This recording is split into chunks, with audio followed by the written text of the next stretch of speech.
Hindi naman sa panghuhusga, pero mahalagang itinatanong natin lagi, kahit man lang sa loob natin, foolish ba ako? Foolish ba siya? Yan bang sinasabi niya, ginagawa, o ipinagagawa sa akin na ikahangalan? Will it actually prevent blessings from coming my way? Will it be causing poor judgment? Proverbs 26:1, like snow in summer or rain in harvest, so honor is not fitting for a fool. Kung hindi daw ba kagano kabagay ang mga niebe o snow o ulan pag tag-araw, lalong hindi bagay na pinararangalan ang hangal o ang kahangalan. Wala sa lugar. Isa sa itinuturo sa atin ng Proverbs, do not honor fools. Huwag silang parangalan, huwag bigyan ng puwang. Hindi bagay, hindi beneficial. Do not honor fools with position or power. Kawawa ang isang bayan, ang isang lugar, ang isang tanggapan, ang isang opisina na ang mga nangunguna ay hindi marurunong. Do not honor fools with attention or recognition and even honorifics. Pag alam niyo kahangalan ang pinagsasasabi ng isang tao, kung hindi mo man siya ituwid, at least huwag mong pansinin at huwag mong itawag ng pansin ng iba para siya ay mabigyan ng dangal. Very especially, do not vote for foolish candidates. Kung may eleksyon, do not appoint foolish people in positions of power. Power is from God. At pagka ang power ay nahawakan ng foolish people, ang kanyang sinusunod, hindi ang Diyos, kundi ang kalaban ng Diyos. Proverbs 26:2, like a sparrow in its flitting, like a swallow in its flying, an undeserved curse goes nowhere. Wala naman daw nararating yung pag-alipusta, pagmura, panunumpa na hindi naman bagay o hindi karapat-dapat. At yung mga curses na yan, lalo especially coming from fools, don't even pay attention to them. Do not pay attention to curses from fools. Kung hindi natin dapat masyadong ikatuwa ang paghanga ng mga hangal, lalo namang hindi natin dapat pansinin yung kanilang pamumuna, paninira, ang kanilang mga pagsumpa sa atin. Pagka ang mga masasagwa na mga salita, pagka yung mga curses, galing sa unsolicited opinion or gossip or remarks, when disagreement or opposition come from fools, don't pay attention to them.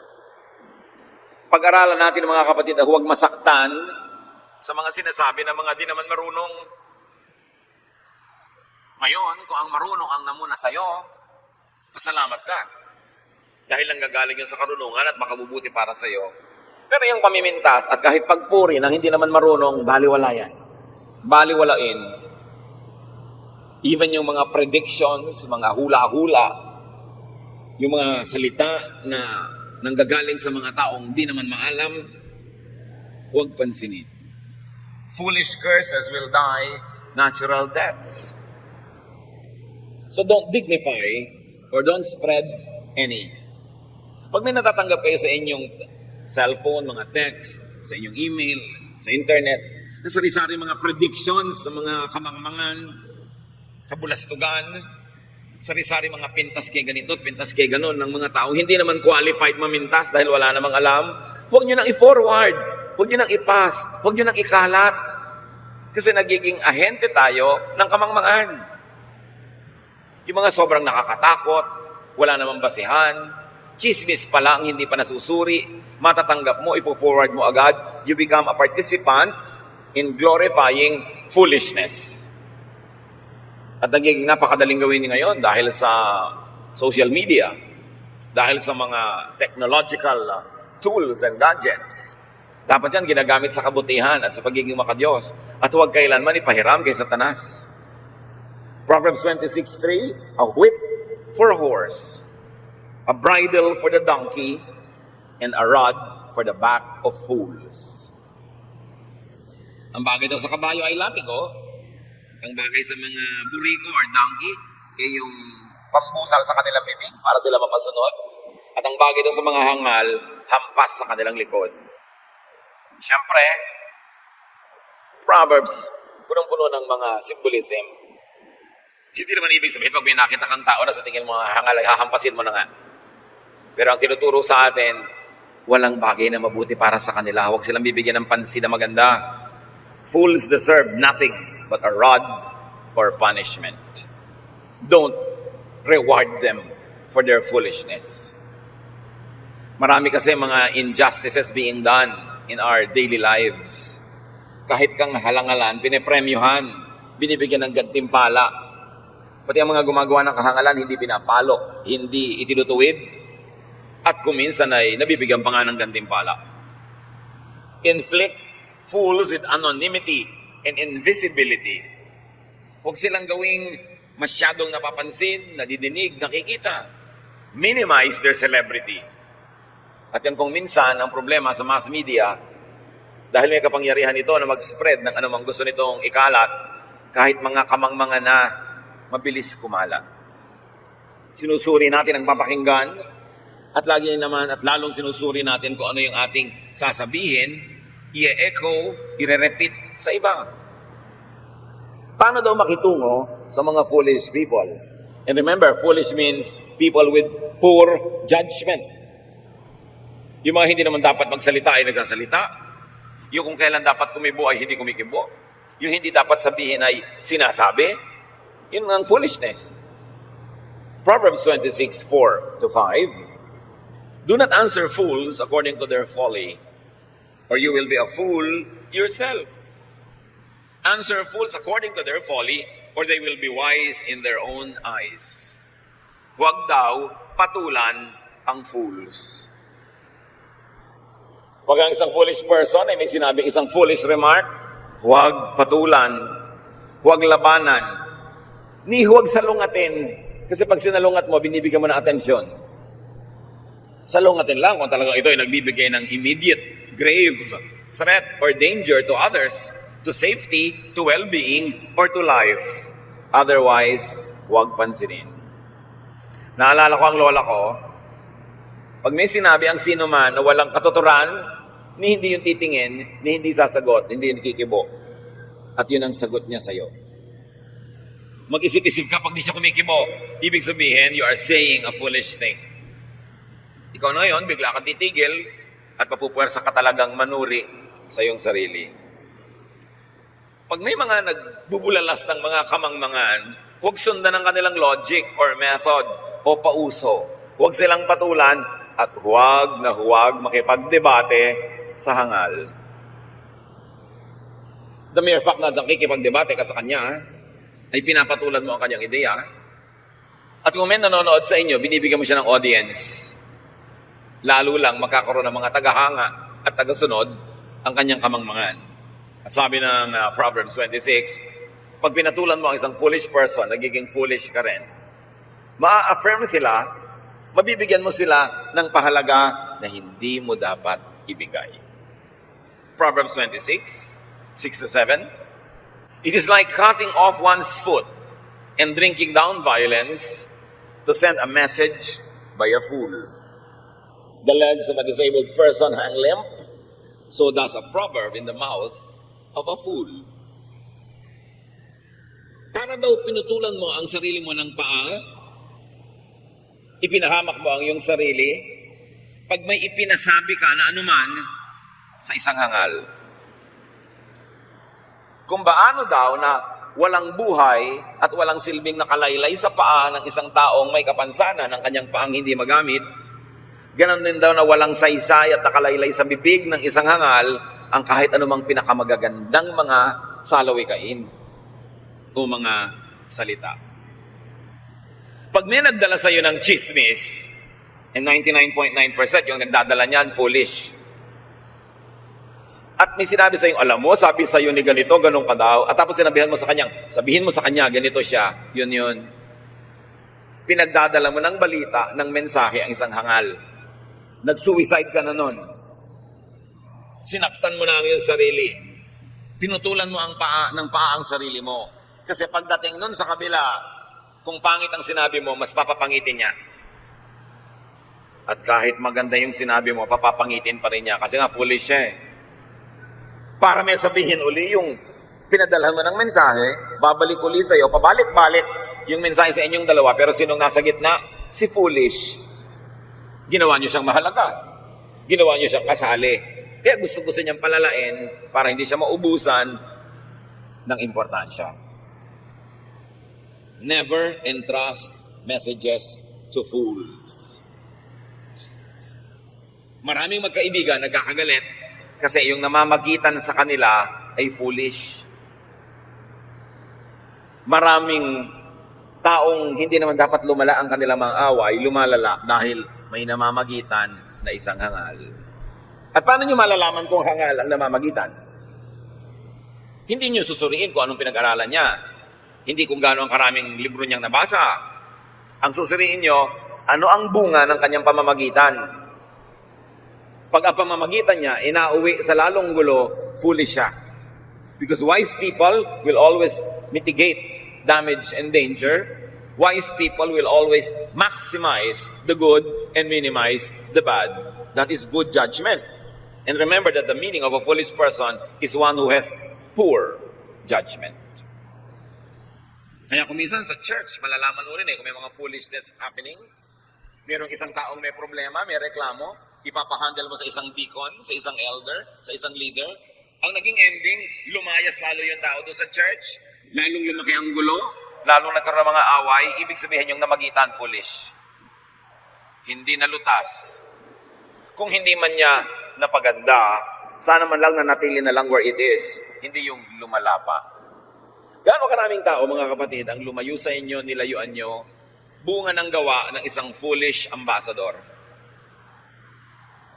Kaya dapat matitino ang mga ambassador. Sugo ng isang bansa sa kabilang bansa. Pag hindi siya marunong mag-represent, mapapapunta sa giyera ang kanyang bansa. Hindi man giyera, madedehado. Mawawala ng trade opportunities o diplomatic mileage. Dapat marunong ang pinagtitiwalaan. Pati nga si Jesus, sabi niya, do not give your pearls to swine. They will trample upon it, turn back, and attack you. Sabi niya, do not give to dogs what is holy. Now, it's only because the metaphor in Israel, sa kanila, yung swine at dogs are considered unclean. Which in other cultures, hindi naman. So, hindi yung dog o yung swine ang issue dito. Ang issue ay, huwag yung ipagkakatiwala ang anumang mahalagang bagay sa hindi naman dapat pagkatiwalaan.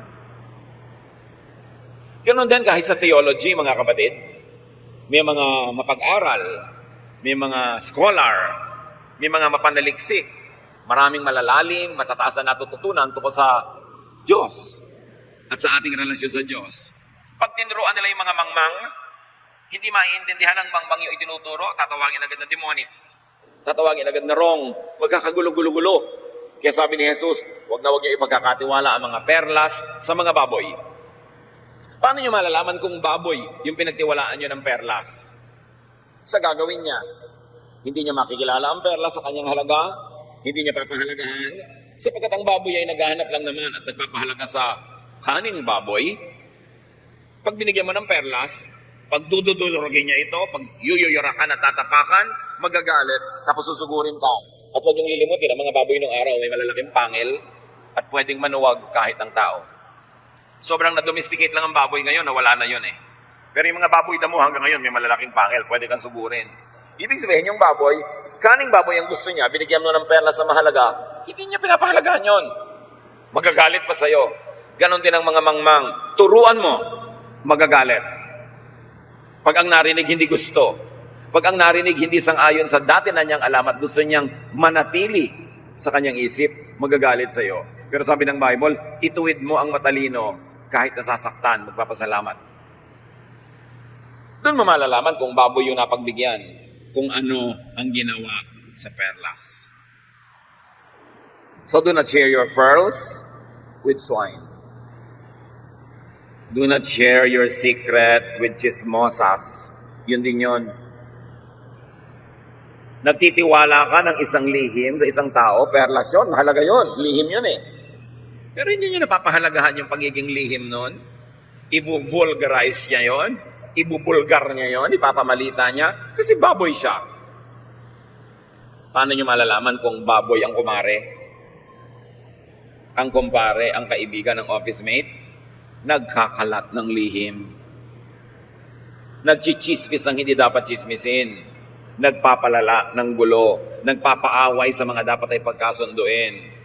Kailangan ng tao marunong. Tinuturuan tayo ng Bible, huwag kayong magtitiwala sa mga baboy. Huwag nyo naman tawagin yung kumare nyo na, huy, sabi kanina, baboy ka pala. Ano lang yun? Pangloob lang natin na assessment para makaiwas tayong mapahamak. Huwag tiwala ng tiwala. Yung, alam mo, may sasabihin ako sa'yo ko lang sasabihin, huwag mo sasabihin sa iba. Yun ang pinakamabilis na paraang ikalat ang isang balita. Kasi oras na narinig ng chismosa, yung huwag mong sasabihin sa iba. Oo, pangako, promise. Hindi ko talaga sasabihin. Iyon na yung merienda ko. Sabihin mo lang sa akin. Kasi gustong malaman. Alam niyo yung mga taong walang halaga, walang kwenta, walang pagpapahalaga at pagkukwenta sa sarili, hindi sila nagiging importante kahit kailan, hindi sila nahihiling ang tumula o kumanta, hindi sila nakukuhanan ng payo. Para sila maging mahalaga, ang ginagawa nila, nagkakalat ng chismis. Doon lang sila nagkaka-audience eh. Kung tayo'y matinong tao, kakanta ka, may audience ka kasi maganda kang kumanta.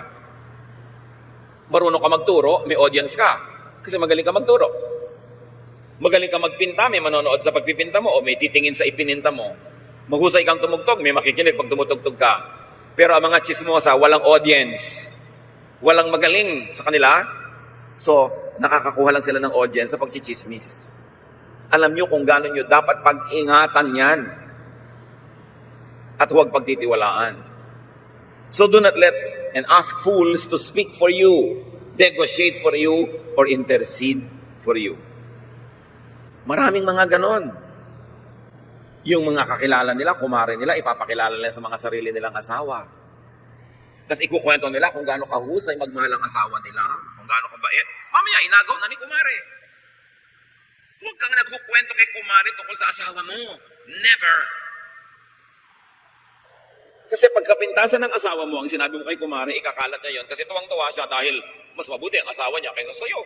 Parang siya ang panalo. Pero pagka mga kapurihan ng asawa mo, ikinuwento kayo kay kumare, nagsisimula siya maging interesado. Kaya maraming kumare yun ang nakakaagaw eh. Don't be foolish. Never share these things with your friends. Alam niyo, sa department na yan, mas matatalino ang mga lalaki eh, kaysa sa babae. Ang mga lalaki, among mga kapwa lalaki, hindi pinag-uusapan yung asawa nila. Yung mga kerida nila, pinag-uusapan. Pero yung asawa, never. Pero yung mga babae, lalo't napaupo, kumakain ng maruya, o mabahabang oras, ang topic mga husband nila, mga ginagawa nila sa kama, ikinukwento sa kapwa mga babae. So palagay nyo, hindi sila naku-curious? Tapos magtataka kayo, kung maagawan kayo? Don't be foolish.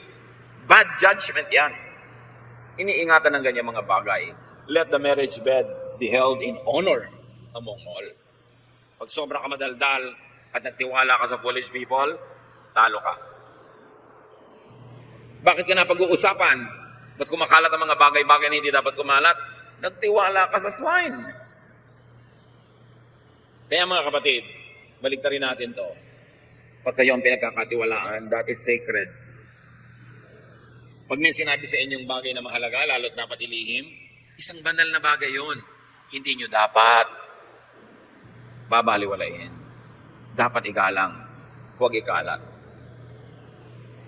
Pag nagtitiwala ka sa isang foolish person, kumisan dahil gusto mo lang siyang pahalagahan, gusto mong sumaya-saya siya, bigyan siya ng halaga, pero marami kang ipapahamak. Yung masisira niya. Lalo at binigyan mo siya ng kapangyarihan, karangalan, influensya, kawawa ang marami. Proverbs 26:8, it is like binding a stone in a sling to give honor to a fool. Para ka daw nagbala ng bato sa isang tirador, pag pinapahalagahan mo ang isang taong hangal. Parang naglagay ka ng bala sa loob ng isang baril, ganon ang pagbibigay mo ng halaga sa isang taong di dapat bigyan ng honor. Honoring and empowering a fool would hurt others. Maglalagay ka ng isang political appointee, kahit foolish siya, sa isang posisyon sa gobyerno, Mapapabayaan ang trabaho, maraming hindi mapaglilingkuran, maraming mawawaldas. Maraming nadadamage when you give honor to a foolish person. Do not affirm fools at the expense of others. Proverbs 26 verse 9, like a thorn bush brandished by the hand of a drunkard is a proverb in the mouth of a fool. Kung paano daw yung mga matitinik, mga nakakasakit na bagay, ay ibinigay mo sa kamay ng isang laseng na pwedeng kung saan-saan niya ito gamitin, ihampas, iwas-iwas, ganon din daw ang pagbibigay ng matatalinong salita sa isang taong hangal naman. Gagamitin lang niya yun para makasira. Fools misuse good words and ideas. Like foolish theologians misuse the Bible and destroy many people. Kahit ang mga salita sa Bible ang gaganda, pag hinawakan ng hangal, makakadamage sa kapwa. Makakasira. Makakabawas ng blessing, makakadagdag ng pait at sakit at mga pagdurusa. Kahit maganda yung salita. Pag ginamit ng isang mangmang, naiiba ang talab. Fools misquote and take words out of context. Therefore, fools should never be made to speak for you. Mahalaga mga kapatid, ma-develop natin yung ating communication skills. Kung meron kang gustong sabihin sa isang tao, lalo mahalaga at masaya na bagay, ikaw mismo magsabi. Huwag mong ipagkatiwala sa iba. Pwede ba kausapin mo naman si ganito? Sabihin mo ganito, ganon, ipaliwanag mo naman ang kalagayan ko?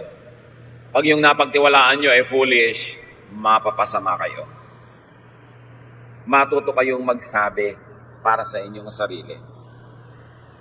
Talunin ang pagiging mahiyain dahil buhay nyo ang nakataya.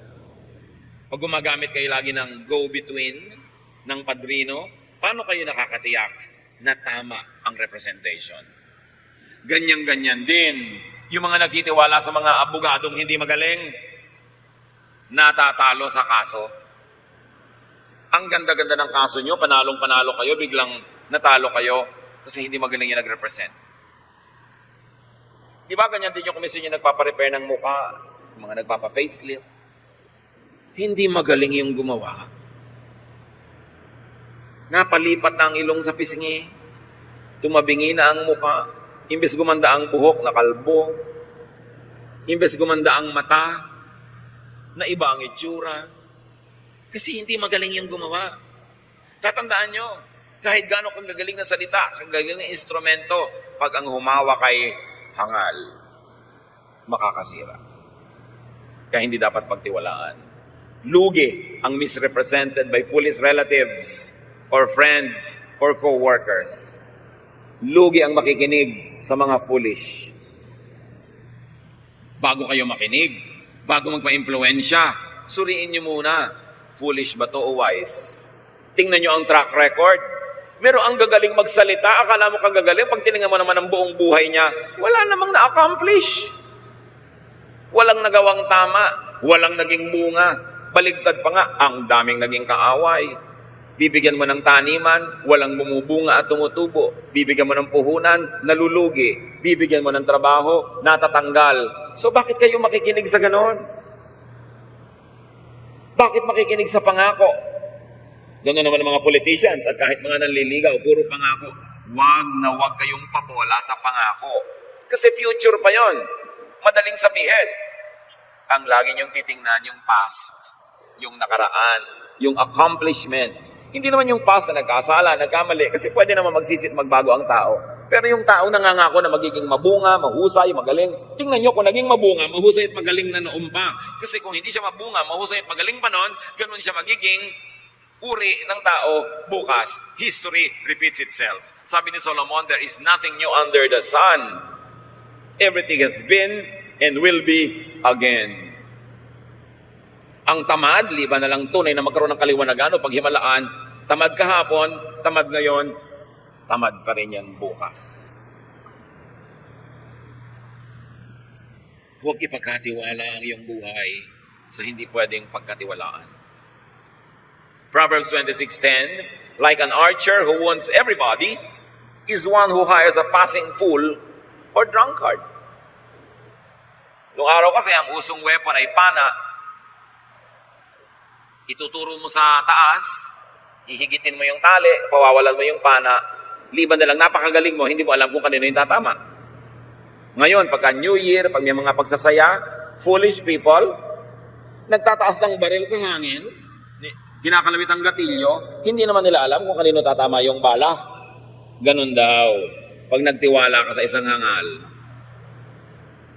Do not employ fools. Screen, filter, choose. Meron kang taxi, ang kukuhanin mong driver, yun namang walang malasakit, walang track record na maganda. 3 amo na ang nagtanggal sa kanya. Bakit mo pagtitiwalaan? Walang track record. Bago ka magpa-opera sa isang doktor, suriin mo muna kung sino mga na-operahan niya. Masaya ba sila? O masyadong tahimik? Kasi na nga, matay ng lahat. Checkin mo. Bago ka sumagot sa isang manliligaw, tanong mo na muna kung pwede mo makausap yung mga naging girlfriend noon. Kung anong pinagagawa sa kanila. Because chances are, yun din ang gagawin sa'yo. Kailangan, tinitingnan mo ka isang tao paulit-ulit sa kanyang ginagawang mali. Meron naman, boyfriend mo pa lang, girlfriend mo pa lang, alam mo na hindi good candidate na maging asawa. Huwag mo na ituloy. Napakapabaya. Napakatamad. Sa palagay mo, mababago yan ang iyong pag-ibig? No way.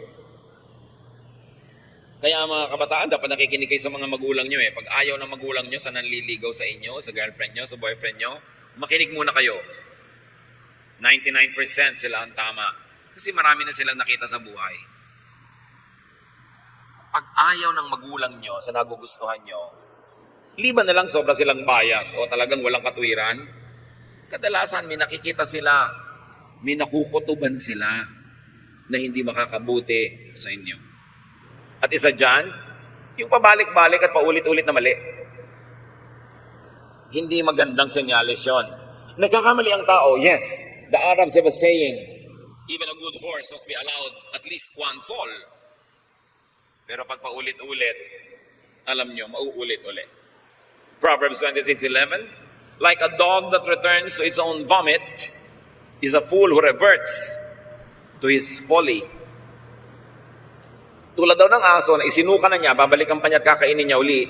Ganon din ang hangal na paulit-ulit, binabalik-balikan, ang isinuka na niya, kinilala na niyang mali, gagawin niya na naman.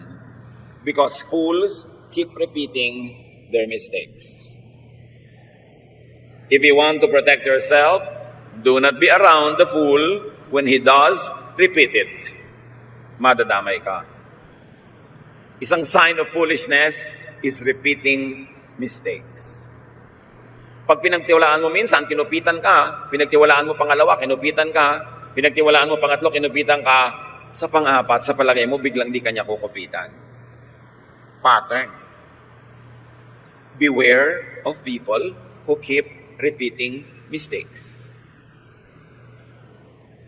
Pag meron isang tao, umalis siya sa dati niyang church, lumipat sa church mo, panay ang pintas niya sa church na nilipatan niya. Okay, baka nga mali yung church at tama siya. Pero itanong mo, bago ka sumali dun sa previous church mo, may iba ka bang church? Meron. Umalis ka rin doon? Oo, kasi mali sila. And before that, may sinalihan ka bang iba? Oo, umalis din ako. Pag nakakatatlo, apat na siya ng inalisan, alam nyo na, baka siya na ang problema. Wala nga namang 4-5 churches, mali, siya lang yung kaisa-isang tama. Ganun din pag ang isang tao, marami na nakaaway. Nakaaway yung kumari, ilang kumari na nakaaway. Napalayas sa apartment na tinitirahan, ilang beses nang napalayas. Nanuba sa inutangan, tapos nagkakabistuhan kayo, ang dami na palang nasuba. Pag-ingatan nyo yun. Dahil ulitin niya yun. Can a leopard change its spots? Or an Ethiopian change his skin? Sabi sa Bible. The answer is no. Kung hindi mo siya mabago ng iyong panalangin, hindi mo siya mabago ng iyong pagmamahal, at least huwag kang madamay, lumayo ka. Proverbs 26:12, do you see persons wise in their own eyes? There is more hopeful fools than for them. Yung nga daw foolish people, malala na, pero mas malala yung taong lagi ang tingin niya, siya ang tama. Siya ang magaling. siya ang mahusay. Iwasan ang ganitong mga tao. People who look at things only from their points of view are hopeless, are unteachable, are in fact foolish. Proverbs 26:13-16. The lazy person says, there is a lion in the road. There is a lion in the streets. As a door turns on its hinges, so does a lazy person in bed. The lazy person buries a hand in the dish and is too tired to bring it back to the mouth. The lazy person is wiser in self-esteem than 7 who can answer discreetly. Yun daw mga taong ketamad-tamad, kahit ilubog nila yung kamay nila sa isang tumpok na kanin para kumain, ni hindi na nila hinuhugot para dalhin sa bibig nila yung nakuha ng kamay nila. Tamad. Ang tamad daw na tao ay parang hinge ng pinto. Ikot ng ikot, walang nararating. Ganon din daw ang taong biling ng biling sa higaan. Galaw ng galaw, walang napupuntahan. Laziness is foolishness. Because wise and godly people will be productive, active, fruitful. Lazy people have no future. And disregarding the future is foolishness. Kaya bago kayo mag-asawa mga kabataan, bago kayo madamay sa isang buhay na papunta sa kawalan, tingnan ninyo, ano ang future ng taong ito? Hindi natin nape-predict exactly ang future. Pero nararamdaman mo kung saan man lang yung general direction na pupuntahan. Pagkakontento ang taong wala man lang siya nagpo-produce, walang nagagawang mabuti, walang inaatupag kundi libangin, pasayahin ang sarili, maglaro ng walang katapusan, wala kang kinabukasan sa ganong tao. It is marked as foolishness. Proverbs 26:17, like somebody who takes a passing dog by the ears, is one who meddles in the quarrel of another. Pag daw may dumadaang aso na hindi mo naman aso, hindi ka naman kilala, bigla mong hinawakan sa tenga, makakagat ka. Ganun daw ang ginagawa at nangyayari sa mga taong nakikilahok sa away ng may away. Foolish. It is foolish to get involved in other people's quarrels. Liban nila kung pulis ka. Pero kung hindi, huwag ka makilahok. May nagkakasamaan ng loob, huwag ka makisali. May nagpaparinigan, nagpaparonggitan, nagsisiraan, huwag ka makisali. Kasi makakagat ka ng aso na yon. It is foolish. Alam nyo, kawawa yung mga tao na ang tatay, nanay, kapatid, anak, asawa ay foolish. Laging nasasangkot sila sa gulo. Kasi pag nasangkot ka, sangkot ka rin eh. Damay-damay. Kaya pinag-iingatan. At dapat tayo na maging responsable na para huwag naman madamay yung mga mahal natin sa buhay, huwag tayong sumuot sa mga gulo na hindi naman dapat nating suotin. Proverbs 26:18-19, like a maniac who shoots deadly firebrands and arrows, so is one who deceives a neighbor and says, I'm only joking. Ito nagbibigay ng mga masasamang biro, nandadaya, tapos pag nabisto, sasabihin, joke only. Ganun. Yan ang mga taong nanganganib. It is foolish to deceive neighbors and then make palusot when found out. Dapat honest ang mga dealings. Alam niyo yung Proverbs, basahin lang natin a few Proverbs a day, will give troubles away. Napakalaki ng maliligtas natin na gulo kung babasahin niyo lang lagi Proverbs. Tulad ng Proverbs 26:20-22. For lack of wood, the fire goes out. And when there is no whisperer, quarreling ceases. As charcoal is to hot embers and wood to fire, so is a quarrelsome person for kindling strife. The words of a whisperer are like delicious morsels. They go down into the inner parts of the body. So itong whisperer, ito rin yung gossiper. Pag wala na daw gatong, mamamatay na ang apoy. Pag wala ng kahoy, titigil na magliyab ang isang siga. Pero, ang mga bulong-bulong daw ng mga chismosa ay gatong lalong maglalagablab ang apoy, lalong lalakas ang sunog pag sumali ang mga gossipers. Avoid them. Kahit kamping-kampi sa inyo yung nagchichismis, huwag kayong makipagchismisan. Akala nyo lang yon. Pag talikod niya sa inyo, kayo naman ang topic niya. Wag na wag. Tandaan nyo, paano nyo malalaman kung sinasaksa kayo sa likod ng isang taga-balita, taga-dala ng balita, taga-pamagitan o chismosa? Pag may sinabi ka laban sa isang tao, sa isang namamagitan, at nagpunta siya doon, at bumalik siya sa iyo na may daladalang sabi naman ng kabilang tao, ibig sabihin pinagtiwalaan siya ng tao na yon, kaya nagsabi sa kanya. At bakit nagtiwala yung tao na yon? Sinaksak niya kayo sa likod. Kasi kung kayo inirepresent niyang mabuti, nagsabi ng magaganda tungkol sa inyo, doon sa inyong kalaban, hindi naman yung pagtitiwalaan ng kalaban nyo na magsabi pa siya ng iba eh. Kaya pag kami sayang, alam mo, sabi ni ganito, ganito ka daw, alam mo, pinipintasan ka ni ganito, alam mo, pinag-uusapan ka kanina nung kumakain kami. Sabi mo, bakit ka mo narinig? Bakit nagpatuloy sila mag-usap kahit nandun ka? Kasi kasali ka, no? Kasi kung talagang naninindigan ka para sa akin, kung talagang pinagtatanggol mo ako, hindi sila magsasalita pag nandun ka. The mere fact na may nasasagap kang balita at sinasabi nila, ibig sabihin nakikipagkwentuhan ka ayon sa kagustuhan nila. Huwag kayong magtitiwala sa ganito mga tao. And the Bible is clear, gossiping is foolishness. Do not let a gossip worsen existing quarrels.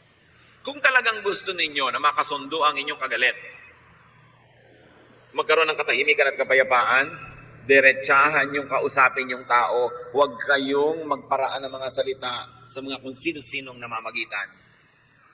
Dahil wala kayong kontrol sa sasabihin niya. Kung honest kayo, gusto niyo magkaroon ng kasunduan, tapangan ng loob, makipag-usap ng mukhaan sa dapat kausapin. Do not gossip only to worsen existing quarrels. And do not be deceived into enjoying gossip. Ang mga salita daw ng mga gossips ay napakasasarap na mga mumunting pagkain na nakararating sa kaloob-looban ng sikmura. Masarap lulunin, masarap tunawin. Kaya pag nasasarapan ka na sa chismisan, it's time to disengage. Because it will never give you anything good. Akala nyo ba mga babae lang mahilig sa chismis? Nako, marami ring lalaki mahilig sa chismis. Simple lang magdala. Pero mga chismoso rin. Kaya lahat, babae at lalaki, dapat nag-iingat. Proverbs 26:23 to 26. Like the glaze covering an earthen vessel are smooth leaves with an evil heart. An enemy dissembles in speaking while harboring deceit within. When an enemy speaks graciously, do not believe it. For there are 7 abominations concealed within. Though hatred is covered with guile, the enemy's wickedness will be exposed in the assembly. Mga poetic language. Pero ang sinasabi lang, huwag kayong magpapapaniwala sa sobrang gandang magsalita. Sa matatamis na mga pangungusap, mas pag-ingatan nyo ang sobrang matamis ang dila at masarap magsalita. Kadalasan, ang tamis nito ay meron lang ikinukubling ang hangat, pakla at pait. Mas mag-ingat. Do not be deceived by sweet words.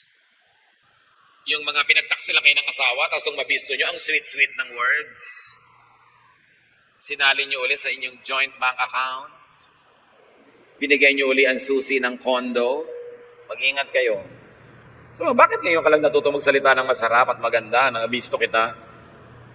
Mag-ingat sa mga pangako.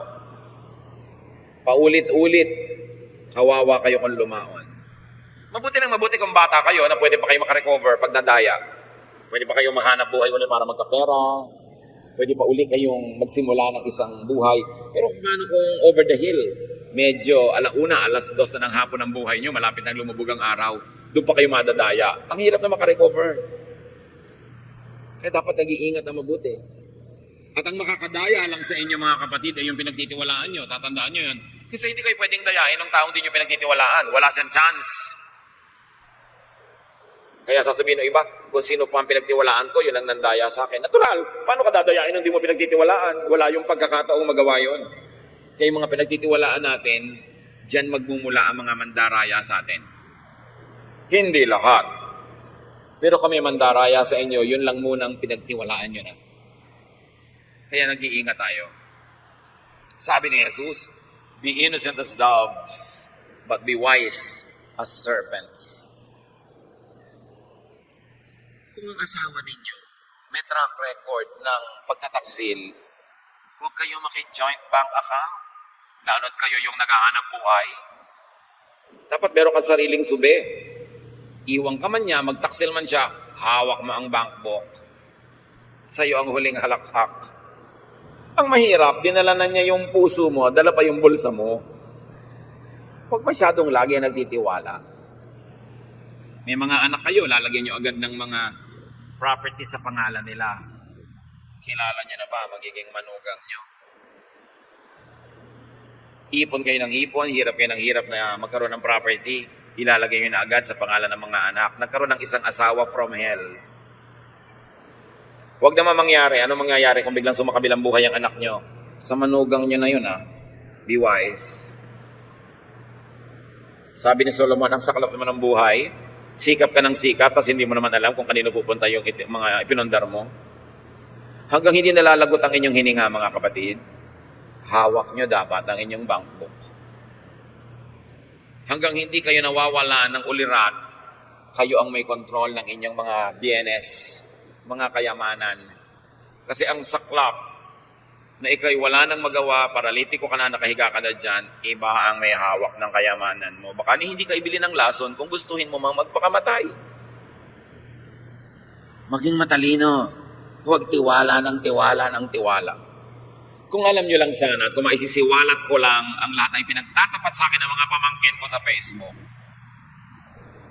Mga taong nagtatrabaho abroad, hirap na hirap, nagtitiis, nagtitipid, tapos nilulus tayo, winawaldas ng asawa dito yung pera sa piling ng iba. Tatandaan nyo, ang pwede lang mandaya, yung pinagtitiwalaan. Hindi ko naman sinabing, huwag na lang kayo magtitiwala sa mga asa-asawa nyo. Huwag lang todo. Magtira kayo sa sarili nyo. Proverbs 26:27, whoever digs a pit will fall into it, and a stone will come back to the one who starts it rolling. May ganti-ganti daw ang buhay.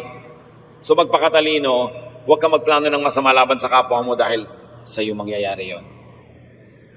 Talbog sa kanila, dikit sa iyo, ang mga masasama mong binabalak laban sa kanila. What you plant is what you will harvest. So sino na naman ang foolish people? Yung nagtatanim ng masama. They are so foolish that they don't realize na masama rin ang aanihin nila. Sino ang matalinong tao? Yung nagtatanim ng mabuti at tama. Kasi yun ang aanihin nila. People receive what they give. A lying tongue hates its victims, and a flattering mouth works ruins. Basta raw, pinagsisinungalingan ka, kinamumuhian ka. Medyo extreme yung application nun, pero ang ating appreciaten yung katotohanan nun. Pag niloloko ka, hindi ka mahal. Ganun lang yan. Niloloko ka, tapos mahal kita. Ba't ka maniniwala?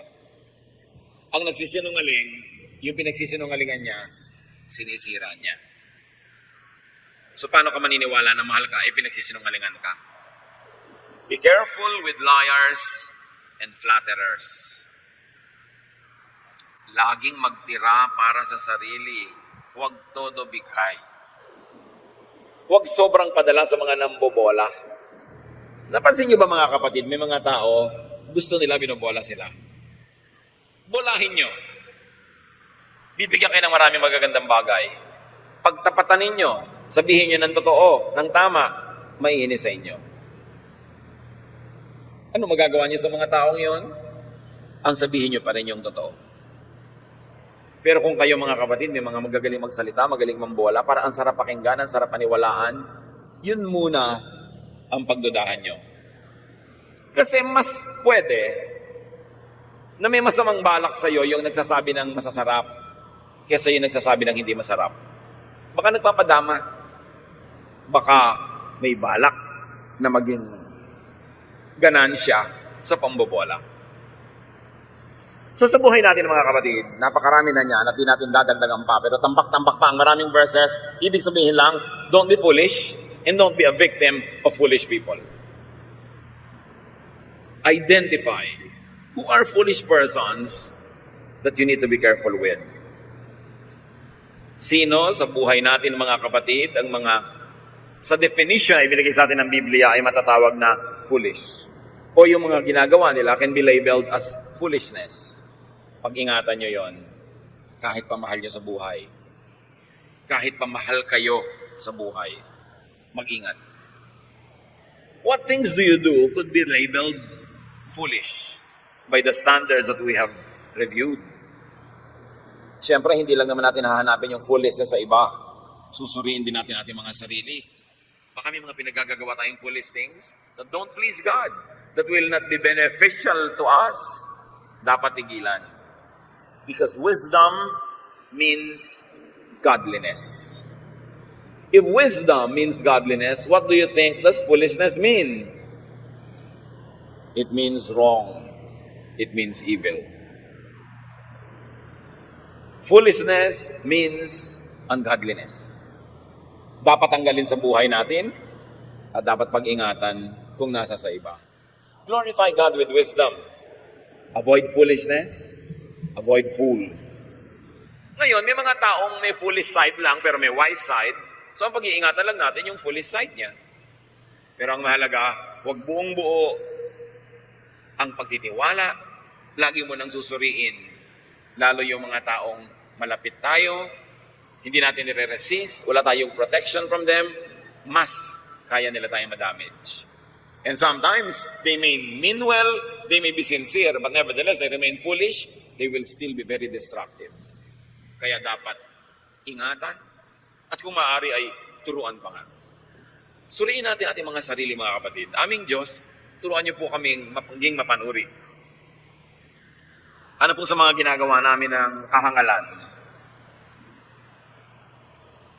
na dapat naming tigilan, bawasan, buksain?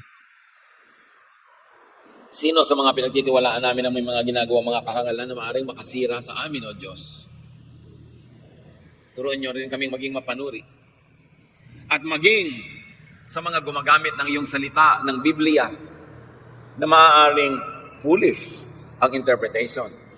Foolish ang application. Huwag kaming mabulag na kung mo ginagamit ang iyong salita ay agad-agad na kaming maniniwala, lululunin na namin at i-apply sa aming buhay. Suriin pa rin namin kung sino ang nagtuturo.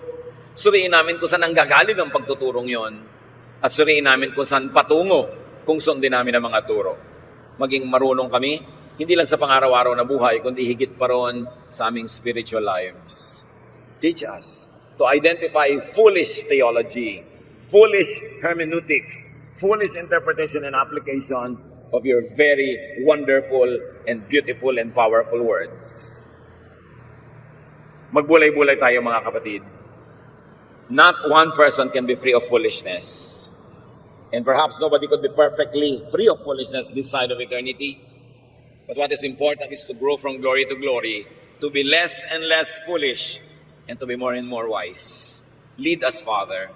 Teach your people. Sensitize us so that we can know our own foolishnesses and we can avoid that which belongs to others. Be with God in silent reflection and be wise.